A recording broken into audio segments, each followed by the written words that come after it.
Hello बच्चों, आज हम 12th क्लास की इकोनॉमिक्स का चैप्टर कर रहे हैं डिमांड। आज हम उसमें करेंगे exceptions to law of demand, यानी कि जो लॉ ऑफ डिमांड है उसके अपवाद, एक्सेप्शंस, कि कहाँ पे मांग का नियम अप्लाई नहीं होता, कहाँ पे कौन सी ऐसी स्थिति है, कौन सी ऐसी सिचुएशन है जहाँ पे लॉ ऑफ डिमांड यानी कि मांग का नियम लागू नहीं होता। तो जो लॉ ऑफ डिमांड है वो क्या कहता है कि जो प्राइस और क्वांटिटी यानी कि कीमत और मांग में विपरीत संबंध होता है और हमारा डिमांड वक्र इस तरीके से होता है डी, जो कि ऊपर से नीचे स्लोप्स डाउनवर्ड। क्यों? क्योंकि जैसे जैसे हमारे प्राइसेस बढ़ते हैं हमारी डिमांड कम होती जाती है। जैसे कि प्राइस 1 है तो डिमांड क्या है, ये डिमांड है। प्राइसेस जैसे जैसे बढ़ गए डिमांड कम हो गई, प्राइस और बढ़ गए डिमांड और कम हो गई। लेकिन कभी कुछ कंडीशंस ऐसी होती हैं जहाँ पे हमारा ये अप्लाई नहीं होता। उस कंडीशन में हमारा जो डिमांड कर्व है वो इस तरीके का होता है, नीचे से ऊपर की ओर, स्लोप्स अपवर्ड। तो ये किन सिचुएशंस में होता है, किन स्थितियों में होता है? पहला है आर्टिकल्स ऑफ डिस्टिंक्शन, यानी कि प्रतिष्ठा सूचक वस्तुएं। कुछ गुड्स ऐसी होती हैं, कुछ वस्तुएं ऐसी होती हैं जो डिस्टिंक्ट होती हैं, मतलब सबसे अलग होती हैं, जो लोगों की प्रतिष्ठा यानी कि उनकी अमीरी दिखाती हैं। जैसे कि महंगी गाड़ियां, महंगे गहने। तो क्या होता है कि लोग वो गुड्स तभी खरीदेंगे जब वो महंगी होंगी। क्यों? क्योंकि तभी वो खुद को लोगों से अलग दिखा पाएंगे। बहुत से लोगों को अपनी अमीरी दिखाने का शौक होता है, तो वो महंगी गाड़ियां, 50 लाख की गाड़ी, 1 करोड़ की गाड़ी, बड़ी बड़ी गाड़ियां लेते हैं। तो क्या ज़रूरत है? गाड़ी तो एक जगह से दूसरी जगह लेके ही जाएगी ना, चाहे वो सस्ती है या महंगी है। लेकिन लोग अपनी खुद को डिस्टिंक्ट, खुद को अलग दिखाने के लिए, अपनी अमीरी दिखाने के लिए ऐसी वस्तुएं खरीदते हैं। उन वस्तुओं को बोलते हैं प्रतिष्ठा सूचक वस्तुएं या फिर आर्टिकल्स ऑफ डिस्टिंक्शन। तो जब आर्टिकल्स ऑफ डिस्टिंक्शन की बात करें तो जो प्रतिष्ठा सूचक वस्तुएं हैं वो तभी खरीदी जाएंगी जब उनके प्राइसेस अधिक होंगे। अगर प्राइसेस कम हो गए तो उनकी डिमांड भी क्या हो जाएगी, कम हो जाएगी।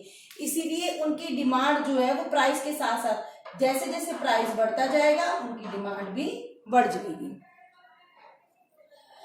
नेक्स्ट है इग्नोरेंस। इग्नोरेंस है अज्ञानता।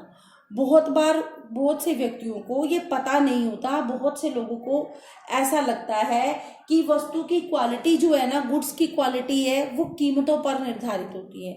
अगर कोई गुड्स सस्ती है तो मतलब वो घटिया क्वालिटी की होगी, इसीलिए लोग कम कीमत पर खरीदना पसंद नहीं करते, वो अधिक कीमत वाली वस्तुएं खरीदना पसंद करते हैं। तो बहुत बार इग्नोरेंस होती है, अज्ञानता होती है कि हमें पता ही नहीं होता। हो सकता है कि कम प्राइस वाली भी सही हो, लेकिन वो ऐसा मानते हैं कि अगर प्राइस कम है तो मतलब उसकी क्वालिटी अच्छी नहीं होगी, इसीलिए वो अधिक खरीदना पसंद नहीं करते। और उस केस में भी मांग का नियम अप्लाई नहीं होता। हमारा डिमांड कर्व कैसी होगा, ऐसे ऊपर की ओर। थर्ड है गिफन गुड्स। तो ये जो एक्सेप्शंस दी थी, अपवाद दिए थे, सबसे पहले गिफन नहीं दिए थे। एक इकोनॉमिस्ट थे, अर्थशास्त्री थे, प्रोफेसर गिफन। गिफन ने ही ये अपवाद के बारे में सबसे पहले बताया था।